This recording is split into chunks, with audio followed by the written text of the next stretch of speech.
오늘 이렇게 2부 예배에 참석하신 우리 모든 성도님들 위해 오늘도 주님의 은혜가 충만하시기를 주의 이름으로 축원합니다.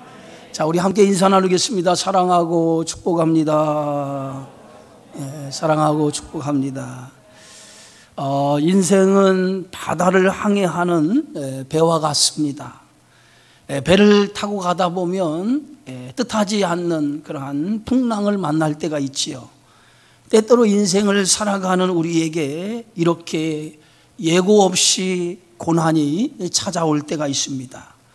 누구도 고난을 만나고 싶어 하는 사람은 없을 것이에요. 그러나 믿는 사람이든지 믿지 않는 사람이든지 고난은 오게 되어져 있다라고 하는 것이죠. 그러나 중요한 것은 고난이 올 때 그 고난을 어떻게 대하느냐라고 하는 고난을 대하는 자세가 우리 믿는 성도와 믿지 않는 성도에게 차이가 있어야 될 줄 압니다. 오늘 본문은 갑자기 찾아온 고난 앞에 선 제자들의 모습을 볼 수가 있지요. 예수님은 바닷가에서 무리들을 가르치시고 난 이후 제자들을 향해서 저 바다 건너편으로 건너가자라고 말씀하십니다.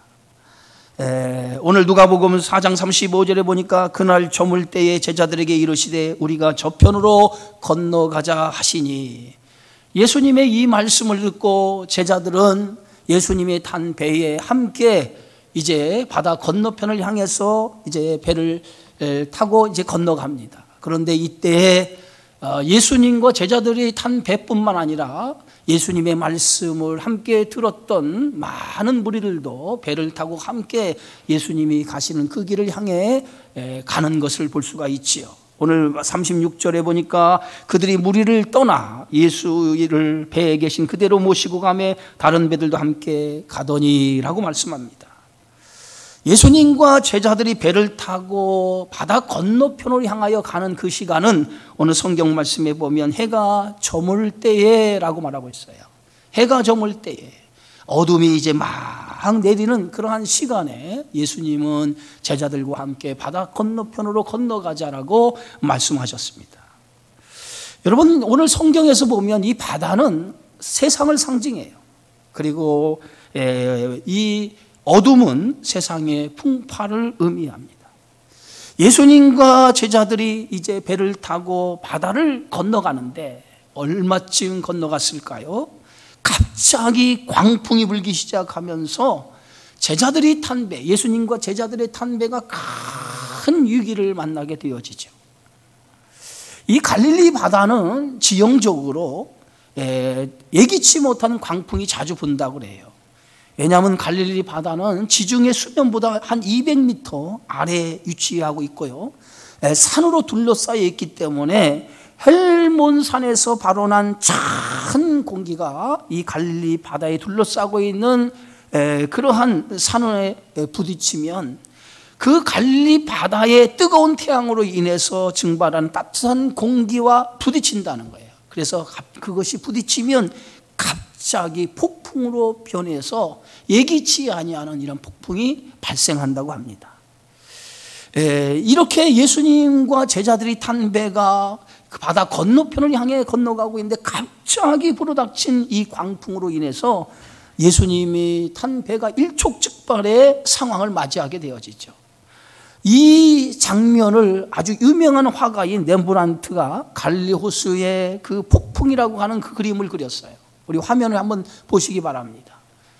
화면을 보시면 심한 파도가 이렇게 올라왔었지요. 그런데 이제 배가 한쪽으로 기우는 것을 볼 수 있어요. 그리고 그 배 안에 타 있는 제자들이 그 돛대를 붙들고, 그리고 그 돛대를 안간힘을 쓰는 장면을 보게 되어지죠. 그리고 그 가운데에 또 예수님은 배 뒤쪽에 고물에 계시는데 제자들이 예수님을 둘러싸서 예수님을 바라보는 장면을 보게 되어지고요. 그 제자들은 이 거친 풍랑을 향해서 두려워하고 있는데 오늘 예수님은 그 거친 풍랑을 보는 것이 아니라 제자들의 얼굴을 들여다보는 모습을 오늘 볼 수가 있어요. 이 렘브란트가 그린 이 그림 속에서 폭풍 속에서 제자들의 그 모습을 아주 자세하게 그려져 있는 것을 볼 수 있어요. 아마 그 그림 속에서 보는 제자들의 모습이 오늘 이 세상을 살아가는 저와 여러분들의 모습이 아닌가 그렇게 생각이 되어집니다. 큰 광풍이 불고 거센 풍랑이 일어나면서 이 파도가 높게 일어나고 그 파도가 배에 부딪히면서 배 안에 물이 차기 시작을 합니다. 한순간에 제자들이 예수님과 제자들이 탄 배가 위급한 상황을 맞이하게 되어지죠. 그런데 이 일축즉발의 상황에 예수님은 평안히 배 고물에서 주무시고 계셨다는 거예요. 이런 상황에 잠을 잔다라고 하는 것도 이상하지만은 어떻게 보면 예수님의 인간적인 모습을 우리는 엿볼 수가 있어요. 얼마나 피곤하셨으면 그런 상황에도 고온히 아무 상황을 느끼지 못하고 주무실 수 있을까? 제자들은 일촉즉발의 상황에서 고온히 주무시고 계시는 예수님을 급히 깨우죠. 그러면서 선생님, 우리가 죽게 된 것을 돌아보지 않습니까? 라고 예수님을 향해 깨우면서 선생님, 우리가 죽게 된 것을 돌아보지 않습니까? 라고 불평과 엉망 섞인 말로 주님을 흔들어 깨우죠. 그런데 오늘 마태복음에는 이렇게 기록이 되어 있어요. 주여 구원하소서, 우리가 죽겠나이다. 또 누가복음에 보면 주여 주여 우리가 죽겠나이다 라고 이렇게 말하고 있어요. 그런데 오늘 이 마가복음 4장 38절에는 오늘 예수님을 제자들이 깨우면서 이렇게 말하고 있습니다. 예수께서 고물에서 베개를 베고 주무시더니 제자들이 깨우며 이르되 선생님이여 우리가 죽게 된 것을 돌보지 아니하시나이까. 지금 마태나 누가는 지금 급박한 상황에서 예수님을 깨우면서 주여 우리가 죽겠나이다라고 이렇게 고백하지만은 마가는 이 상황 속에서 선생님 우리가 죽게 된 것을 돌아보지 않습니까? 어떻게 보면 이 마가복음은 모든 복음서 중에서 가장 먼저 기록한 그러한 복음서예요. 마가는 예수님의 제자로서 예수님과 함께 동행하면서 오늘 그 긴박한 상황을 함께 겪었던 사람입니다. 그때에 그가 겪었던 그 상황 속에서 정확하게 오늘 제자들이 예수님을 향해 부르짖는 그 부름에 대한 것을 기록했다고 볼 수 있어요. 그래서 그 마가의 기록 속에는 주여 우리가 죽겠나이다 라고 이렇게 말하지 아니하고 선생님 우리가 죽게 된 것을 돌보지 아니하시나이까. 주님을 향해 선생님이라고 부르는 제자들의 모습을 볼 수가 있어요. 예수님은 제자들의 다급한 소리에 일어나죠. 그리고 상황을 볼 때에 그 거친 풍랑에 지금 배가 일촉즉발의 위기를 당하는 모습을 보고 아무 말씀하지 않으시고 예수님이 일어서서 바다를 향해서 이렇게 말씀합니다. 오늘 마가복음 4장 39절에 보니까 예수께서 깨어 바람을 꾸짖으시며 바다더러 이르시되 잠잠하라 고요하라 하시니 바람이 그치고 아주 잔잔하여지더라. 예수님이 바다를 향해서 꾸짖는 그 순간에 그렇게 거칠게 일어났던 파도와 바람이 한순간에 언제 그랬나듯이 바람이 그치면서 파도가 잔잔해지기 시작합니다. 그러면서 급박했던 모든 순간이 한순간에 종료가 되어져요.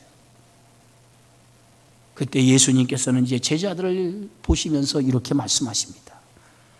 어찌하여 이렇게 무서워하느냐? 너희가 어찌 믿음이 없느냐?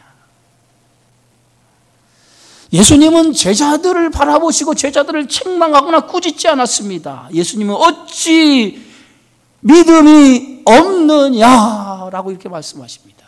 그런데 헬라어 원본에 보면 이 어찌 믿음이 없느냐라고 하는 어찌 앞에 우포라고 하는 그 단어가 기록되어져 있는데 새 번역에는 정확하게 기록이 되어져 있어요.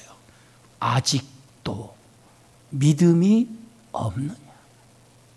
주님은 정확하게 제자들에게 아직도 너희가 나에 대한 믿음이 없느냐라고 하는 말씀으로 제자들의 믿음 없음을 예수님이 탄식하셨던 것을 보게 되어지죠.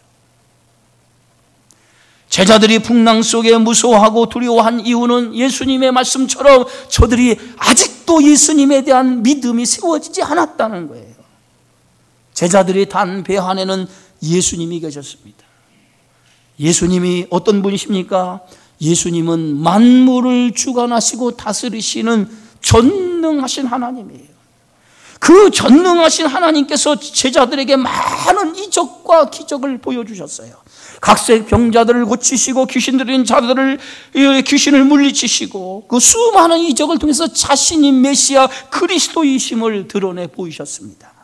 그럼에도 불구하고 제자들은 예수님에 대한 믿음이 아직도 세워지지 못했어요. 그것을 오늘 마가복음 4장 41절에 정확하게 마가는 이렇게 기록하고 있습니다. 저가 뉘기에 바람과 바다도 순종하는고 하였더라. 저가 누구에? 제자들은 예수님이 누구인지를 정확하게 알지 못했다는 거예요.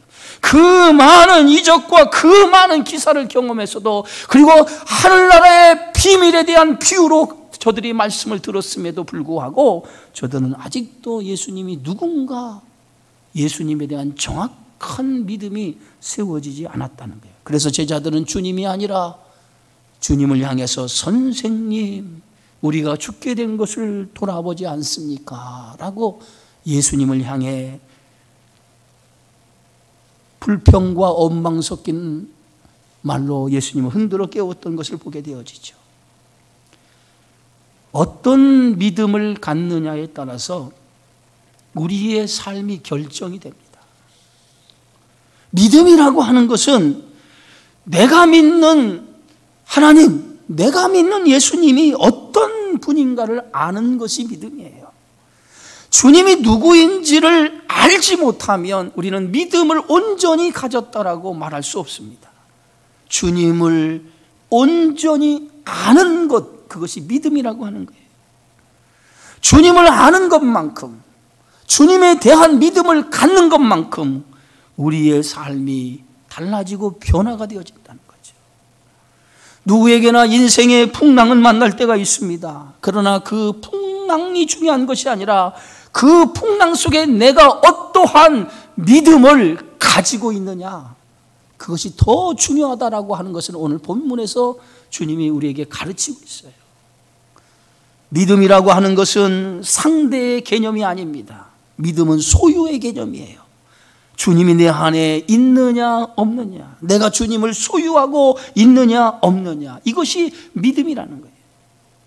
주님이 내 안에 계시면, 주님을 내가 소유하고 있으면 어떤 풍랑이 와도 우리는 두렵지 않습니다. 왜? 주님이 내 안에 계시기 때문에, 주님이 나를 인도해 주시기 때문에, 그런 믿음이 있기 때문에 우리는 두려워하지 않는다는 거예요. 그래서 믿음이라고 하는 것은 그리스도 안에 사는 것이 믿음이라고 하는 것입니다. 갈라디아 2장 20절에 사도 바울은 내가 그리스도와 함께 십자가에 못 박혔나니 그런즉 이제는 내가 사는 것이 아니요 오직 내 안에 그리스도께서 사시는 것이라. 이제 내가 육체 가운데 사는 것은 나를 사랑하사 나를 위하여 자기 자신을 버리신 하나님의 아들을 믿는 믿음 안에서 사는 것이라. 오늘 바울은 정확하게 믿음이 뭐냐? 하나님의 아들을 믿는 믿음 안에서 사는 것이 믿음이라고 우리에게 말하고 있어요. 하나님 안에서 살아가는 것, 그게 믿음인 거예요. 열왕기하 6장에 보면 아람 왕이 이스라엘과 싸우기 위해서 신하들과 계획을 짜기 시작하죠. 그런데 아람 왕이 신하들과 계획을 세울 때마다 그 계획이 들통이 납니다. 다 드러납니다. 그래서 이스라엘 왕이 미리 모든 방비를 다 하게 되어져요. 그래서 여러 차례 계획을 세우나 그 계획이 다 드러나게 되어지니까 오늘 아람 왕이 우리 중에 적과 내통하는 첩자가 있지 않고서는 이러한 일이 있을 수 없다라고, 우리 중에 첩자가 있다라고 얘기를 하죠. 그때 한 신하가 아람 왕에게 이렇게 말합니다. 우리 안에 첩자가 있어서 우리의 계획이 다 드러나는 것이 아니라 이스라엘 나라에 엘리사라고 하는 선지자가 있기 때문에, 그 엘리사라고 하는 선지자는 왕이 침실에서 얘기하는 그 얘기까지도 다 아는 영적인 눈을 가진 사람입니다 라고 엘리사 때문에 모든 계획이 다 드러난다라고 얘기를 해요. 그 소리를 들은 아람 왕은 엘리사를 잡기 위해서 말과 병거와 많은 군대를 엘리사가 사는 그 도단성에 보내죠. 그래서 밤새 그 아람 왕의 군대가 엘리사가 사는 그 요단성을 포위하기 시작해요. 겹겹이 포위하기 시작합니다. 다음날 아침 엘리사의 사환이 아침 일찍 일어나서 성 아래를 내려다봅니다. 그런데 깜짝 놀래요. 사환의 눈에 보인 것은 겹겹이 아람 군대가 말과 병거가 성읍을 에워싼 것을 보게 되어졌어요. 그 순간에 이 엘리사의 사환이 엘리사에게 달려가죠. 그러면서 엘리사에게 이렇게 얘기합니다. 열왕기하 6장에 보면 아하 내 주여 우리가 어찌하리까? 어찌하리까? 지금 아람 왕의 군대가 겹겹이 우리를 싸서 우리가 죽게 되었다는 거예요. 그때 엘리사가 사환의 말을 듣고 이렇게 얘기합니다. 오늘 열왕기하 6장 16절에 보면 두려워하지 말라. 우리와 함께한 자가 그들과 함께한 자보다 많으니라. 사환의 말을 듣고 엘리사는 두려워하지 말라는 거예요. 우리와 함께한 자가 그들과 함께한 자보다 더 많다는 거예요. 그러면서 엘리사는 그 사환을 위해서 기도하기 시작합니다. 엘리사가 사환을 위해서 기도하자 사환의 눈이 열리죠. 그리고 사환이 눈이 열린 그 눈을 가지고 그 산 아래 아람 왕의 군대를 내려다보는데 아람 왕의 군대보다 더 많은 불말과 불병거가 가득히 엘리사를 겹겹이 둘러서게 된 것을 보게 돼요. 오늘 성경의 말씀에 보니까 열왕기하 6장 17절에 기도하여 이르되 여호와여 원하건대 그의 눈을 열어서 보게 하옵소서 하니 여호와께서 그 청년의 눈을 여시매 그가 보니 불말과 불병거가 산에 가득하여 엘리사를 둘렀더라. 엘리사에게 영적인 눈이 있어서 사환이 보지 못하는 것을 보았던 거예요. 그러나 엘리사의 사환은 영적인 눈이 없었기 때문에 하나님이 하시는 그 놀라운 역사를 바라보지 못했다는 거예요. 엘리사가 기도하는 순간에 사환의 눈이 열려서 오늘 수많은 불말과 불병거로 엘리사를 겹겹이 에워싸는 하나님의 역사를 바라보게 된 줄 믿습니다. 믿음이라고 하는 것은 영적인 눈을 갖는 거예요. 보이지 아니하는 것을 믿음이라고 하는 것을 통해서 하나님의 역사를 바라보는 것이 믿음인 거예요. 그래서 믿음은 바라는 것들의 실상이요 보이지 아니하는 것들의 증거라고 하는 말씀처럼 믿음이라고 하는 것은 영적인 눈을 가지고 보이지 아니하는 하나님의 역사를 바라보고 살아가는 그것이 믿음이라고 하는 거예요. 그래서 히브리서 12장 2절에 보니까 믿음의 주요 또 온전하게 하시는 예수를 바라보자 라고 말하고 있어요. 어떤 순간에도 주님을 바라보는 것 그게 믿음이라는 거예요. 마가복음이 기록된 시기는 AD 65년에서 70년경입니다. 제가 마가복음 강해를 시작하면서 마가복음이 기록된 그 배경사에 대해서 첫날 말씀을 드렸어요. 이 AD 65년에 70년에는 기독교 역사에 엄청난 사건이 일어나는 그 해입니다. 그 사건으로 인해서 오늘 당시 그리스도인들이 로마에 사는 그리스도인의 엄청난 박해와 핍박이 시작됐던 그 시기가 AD 65년에서 70년 그러한 사이였어요. 그리스도인으로 당시에 산다라고 하는 것이 얼마나 힘들고 어려웠는지 매일매일 저들이 잠을 자고 일어나면 고난과 핍박이 끊이지 아니하는 그러한 상황이 매일매일 계속되었습니다. 그렇게 매일매일 고난과 핍박이 찾아오는 그 삶 속에서 그리스도인들의 믿음이 흔들리지 않을 수가 없었어요. 그래서 많은 사람들이 믿음을 버리고 세상으로 나가는 일들이 일어났습니다. 그때의 마가는 오늘 마가복음을 통해서 당시 고난당하고 있는 성도들에게 권면하기 위해서, 그들의 믿음을 바로 세우기 위해서 기록한 책이 마가복음이에요. 그런데 그 중에서 오늘 이 본문을 통해서 마가는 이렇게 외치고 있는 거예요. 어찌하여 무서워하느냐? 너희가 어찌 믿음이 없느냐? 폭풍을 만난 제자들에게 예수님이 주셨던 말씀처럼 어찌하여 무서워하느냐? 너희가 어찌 믿음이 없느냐라고 하는 제자들에게 주신 말씀은 당시 고난과 핍박 속에 흔들리는 그리스도인들에게 주시는 오늘 예수님의 말씀이었다라고 하는 것이죠. 고난이 두렵고 무서운 것이 아닙니다. 주님에 대한 믿음이 없다라고 하는 것이 더 무섭다라고 하는 것이죠. 히브리 기자는 고난당하는 그리스도인들을 향해서 이렇게 말씀합니다. 그러므로 함께 하늘의 부르심을 받은 거룩한 형제들아, 우리가 믿는 도리의 사도이시며 대제사장이신 예수를 깊이 생각하라. 히브리서 자체가 로마 시대에 사는 그리스도인들, 특별히 로마 시대에 고난당하는 그리스도인들에게 주신 하나님의 말씀의 메시지가 히브리서 아닙니까? 그 히브리서 기자는 고난당하는 그리스도인들 향해서 예수를 깊이 생각하라. 여러분, 고난을 당할 때 우리는 고난이라고 하는 상황이 우리의 눈에 보이기 시작합니다. 아무것도 보이지 아니고 오직 고난이라고 하는 상황만 보여요.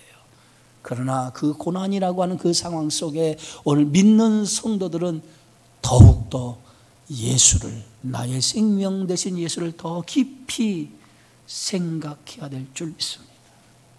주님이 나를 얼마나 사랑하시는가? 주님이 나를 얼마나 사랑하시는가?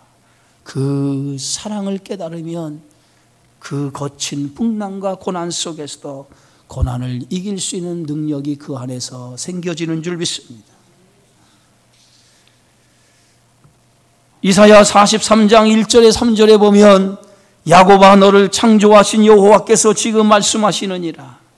이스라엘아, 너를 지으신 이가 말씀하시느니라. 너는 두려워하지 말라. 내가 너를 구속하였고 내가 너를 지명하여 불렀나니 너는 내 것이라. 내가 물 가운데로 지날 때에 내가 너와 함께 할 것이라.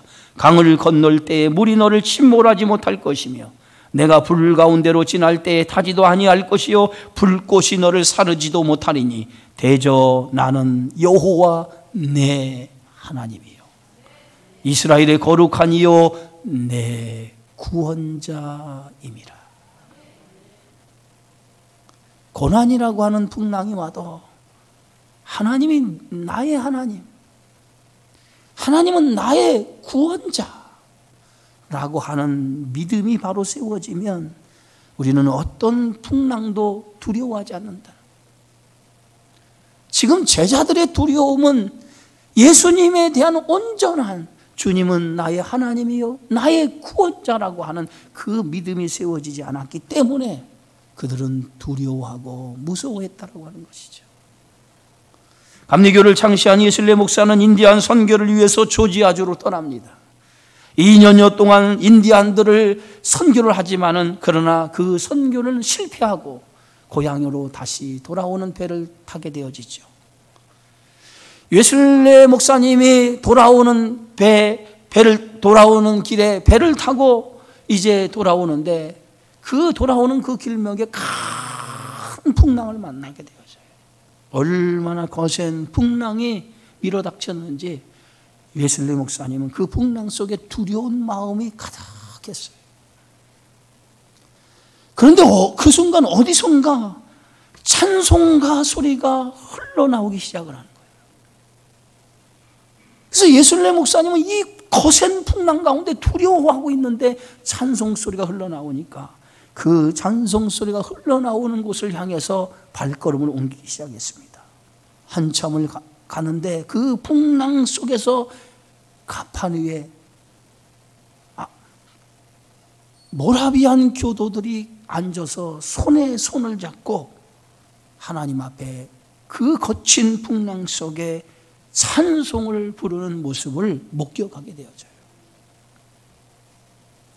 그 순간에 예슬레 목사님의 마음속에 이런 생각이 들기 시작해요. 저들이 믿는 하나님과 내가 믿는 하나님과 무슨 차이가 있길래 저들은 그 풍랑 속에 두려워하지 아니하고 저렇게 찬송을 부르고 함께 기도할 수 있는가? 나는 풍랑 가운데 두려워하고 지금 무서워하고 있는데 저들이 믿는 하나님은 도대체 어떤 하나님을 믿기에 두려워하지 않는가? 그 후 예술레 목사는 고향에 돌아와 선교의 실패와 모라비안 교도들의 그 풍랑 속에 찬송하는 그 모습이 머리에서 떠나질 않았습니다. 낙심한 마음으로 하루하루를 보내고 있다가 1738년 5월 24일 올더스케이스에 있는 모라비안 교회의 집회에 참석을 하게 되어져요. 그때 그 집회를 인도하는 집례자가 노마서 주석 서문을 낭독하고 있었어요. 복음에는 하나님의 의가 나타나서 믿음으로 믿음에 이르게 하나니 기록된 바 오직 의인은 믿음으로 말미암아 살리라. 이 말씀을 모라비안 그 교회에서 예배를 집례하는 집례자가 이 말씀을 낭독하는 그 순간에 오늘 예술레 목사의 가슴에 이 말씀이 비수처럼 꼽히기 시작을 했어요. 오직 의인은 믿음으로 말미암아 살리라. 그 순간에 지금까지 선교의 실패 속에 좌절하고 모라비안 교도들의 그 뜨거운 그 모습을 보면서 나는 같은 하나님을 믿으면서 왜 나에게는 두려움이 내게 가득 찼을까라고 하는 그 의문 속에 살았던 웨슬레의 의문이 그 말씀을 듣는 순간에 한순간에 사라지기 시작해요. 그러면서 그 말씀이 웨슬레 목사님의 가슴을 뜨겁게 했고 그리고 그 뜨거운 마음을 그가 가지고 그때부터 수많은 사람들에게 복음을 들고 희망을 주는 전도자의 삶을 살아가게 되어진 줄 믿습니다.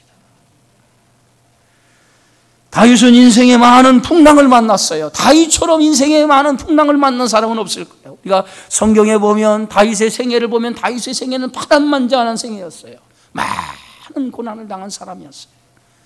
그런 그가 당하는 그 고난, 고통이 얼마나 큰지 다윗은 시편 18편에 그 자신이 당한 고난을 이렇게 표현했습니다. 사망의 줄이 나를 얽고 불의의 창수가 나를 두렵게 하였으며 스올의 줄이 나를 두르고 사망의 올무가 내게 이르렀도다. 자신이 당하는 고통, 그 고난이 얼마나 큰지 사망의 줄이 자기를 얽고 불의의 창수가 자신을 두렵게 하고 스올의 줄, 지옥의 고통이 자신을 두르고 있고 사망의 올무가 자신에게 이르렀다는 거죠. 이런 고난과 환난을 당하고 있는 다윗은 그 고난과 환난 속에서 자신이 할 수 있는 것은 기도밖에 없었다라고 고백하면서 환난 중에 하나님 앞에 다윗은 부르짖죠. 그 기도가 바로 시편 18편 6편입니다. 내가 환난 중에서 여호와께 아뢰며 나의 하나님께 부르짖었더니 그가 그의 성전에서 내 소리를 들으시며 그의 앞에서 나의 부르짖음이 그의 귀에 들렸도다. 환난 속에 자신이 할 수 있는 건 아무것도 없었다는 거예요. 오직 기도하는 일, 그것만이 자신이 할 수 있는 유일한 길이었다는 거예요. 그래서 환난 속에 하나님 앞에 아뢰었더니 하나님께서 자신의 기도를 들으시고 그 부르짖음에 응답해 주셨다는 거예요. 그 응답해 주신 역사가 오늘 시편에 보면 자신을 괴롭히던 원수들을 하늘에서 우레소리를 내시고 우박과 술불을 내리시고 화살을 날려 그들을 흩으시고 번개로 그들을 깨트려 주셨다라고 말하고 있어요. 다윗은 인생의 거친 풍랑과 고난 속에서 하나님을 경험했어요. 그래서 시편 18편 1절에 이렇게 고백합니다. 나의 힘이 되신 여호와여 내가 주를 사랑하나이다. 여호와는 나의 반석이시요 나의 요새시며 나의 피할 바위시요 나의 방패시며 나의 구원의 뿌리시며 나의 산성이십니다. 이것이 다윗이 인생의 풍파와 고난 속에서 경험한 하나님에 대한 고백이었어요. 사랑하는 성도 여러분, 복 있는 사람은 어떤 사람입니까? 여호와를 목자로 모시고 사는 사람이에요. 여호와를 목자로 모시고 사는 사람, 그런 사람이 복 있는 사람이에요. 그래서 여호와가 우리의 목자가 될 때 우리는 부족함이 없습니다. 여호와가 우리의 목자가 될 때 우리를 푸른 풀과 쉴 만한 물가로 인도하시고 내 영혼을 소생시키고 의의 길로 인도해 주시는 줄 믿습니다. 내가 혹여 사망의 음침한 골짜기를 걸어간다 할지라도 우리는 두려워하지 않습니다. 주께서 나와 함께 하셔서 주의 지팡이와 막대기로 나를 지켜주시기 때문입니다. 지금 우리는 뜻하지 않는 코로나라고 하는 풍랑을 만나고 있습니다. 그러나 이 풍랑 가운데 여러분 좌절하지 않기를 바랍니다. 두려워하지 않기를 바랍니다. 이 풍랑 가운데도 주님은 언제나 변함없이 우리와 함께하고 있는 줄 믿습니다. 주님이 함께하고 있는 한 우리의 삶을 주님은 책임져 주시고 지켜주실 줄 믿습니다. 풍랑 속에 우리가 해야 될 일은 오직 주님을 바라보는 일이에요. 주님을 깊이 생각하는 일입니다. 그리고 무엇보다도 기도하는 일이에요. 기도 없이는 이 거친 풍랑을 헤쳐나갈 수 없습니다. 기도로 이 거친 풍랑을 헤쳐나가고 그 기도를 통해서 하나님의 역사를 경험하시기를 주의 이름으로 축원합니다. 로마서 8장 35절에 사도 바울은 누가 우리를 그리스도의 사랑에서 끊으리요 환난이나 곤고나 박해나 기근이나 적신이나 위험이나 칼이랴. 내가 확신하니 사망이나 생명이나 천사들이나 권세자들이나 현재일이나 장래일이나 능력이나 높음이나 기품이나 다른 어떤 피조물이라도 우리를 우리 주 그리스도 예수 안에 있는 하나님의 사랑에서 끊을 수 없으리라. 그 어떤 것도 하나님의 사랑에서 끊을 수 없음을 믿으시고 언제나 나와 함께 하신 하나님을 믿으시고 풍랑과 고난 속에서 주님을 바라보시고 믿음으로 승리하시는 여러분의 삶이 되어지기를 주의 이름으로 축원합니다. 존귀와 영광을 받으시기 합당하신 아버지, 인생의 풍랑 속에 있을 때에 저희들을 그 가운데 지키시고 인도해 주시는 전능하신 하나님이심을 우리는 믿습니다. 풍랑을 만날 때 두려워하거나 무서워하지 않게 하시고 그 안에 주님 안에 내가 머물러 있음을 믿고 그 믿음으로 모든 풍랑을 이겨나가는 믿음의 성도들이 되어지게 하여 주시옵소서. 예수님의 이름으로 기도하옵나이다. 아멘.